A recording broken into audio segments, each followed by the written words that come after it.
Bismillahirrohmanirrohim. Assalamualaikum warahmatullahi wabarakatuh. Segala puji bagi Allah.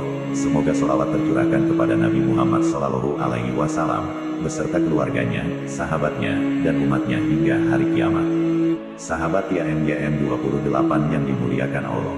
Mungkin kita sering mendapati kabar berita duka bahwa sahabat, saudara, atau bahkan keluarga kita telah meninggal dunia. Mungkin orang yang meninggal itu juga adalah orang yang dahulunya kita kenal ceria, sering bermain, bercanda, dan bercengkrama bersama dengan kita. Sekarang hanya tinggal kenangan, dan dengan seiringnya waktu, kita pun akan melupakan kenangan tersebut. Namun apakah kita menjadikan hal tersebut sebagai pengingat akan persinggahan kita kelak di akhirat? Ada suatu kisah, yaitu ketika melewati pemakaman Baqi, Utsman bin Affan radhiyallahu anhu tak kuasa membendung air matanya. "Hani, hamba sahaya Utsman, tahu betul bahwa bukan kali ini saja menantu Rasulullah tersebut menangis hingga janggutnya basah. Setiap melewati kuburan, Utsman selalu begitu. Bahkan ketika disebutkan tentang kubur pun, matanya mendadak berlinang air mata." Kisah ini disampaikan dalam hadis yang diriwayatkan dari Hani, yaitu bekas budak Utsman radhiyallahu anhu.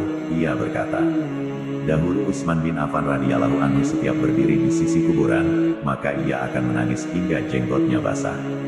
Maka dikatakan kepadanya, 'Engkau tidak menangis tatkala teringat surga dan neraka. Akan tetapi, mengapa engkau menangis karena hal ini?' Maka Utsman pun menjawab, bahwasanya Rasulullah SAW bersabda, 'Sesungguhnya kuburan adalah awal persinggahan akhirat. Jika selamat darinya, maka yang setelahnya akan lebih mudah darinya.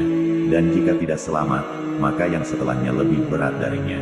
Rasulullah SAW pun bersabda, 'Tidak pernah aku melihat pemandangan yang amat mengerikan, kecuali siksa kubur lebih mengerikan darinya.'" Hadis riwayat Ibnu Majah nomor 4267. Dari kisah dalam hadis tersebut, dapat diambil beberapa hikmah yang bermanfaat untuk kita. Diantaranya adalah: 1. Utsman bin Affan seorang sahabat Nabi SAW yang telah dijamin masuk surga pun, beliau tetap merasa tidak aman dari alam kubur atau barzakh yang pasti semua manusia melaluinya. Sementara kita yang tidak dijamin masuk surga, malah banyak yang santai dan tidak takut akan adanya siksa di alam kubur, jika kita tidak lulus akan fitnah kubur. 2. Kita terlalu mengabaikan akan pengingat kematian, sehingga lupa akan bekal di akhirat. 3. Mungkin kita menganggap bahwa alam penantian atau persinggahan tersebut hanya sebentar saja. Padahal lamanya satu hari di alam kubur bagaikan bertahun-tahun dunia.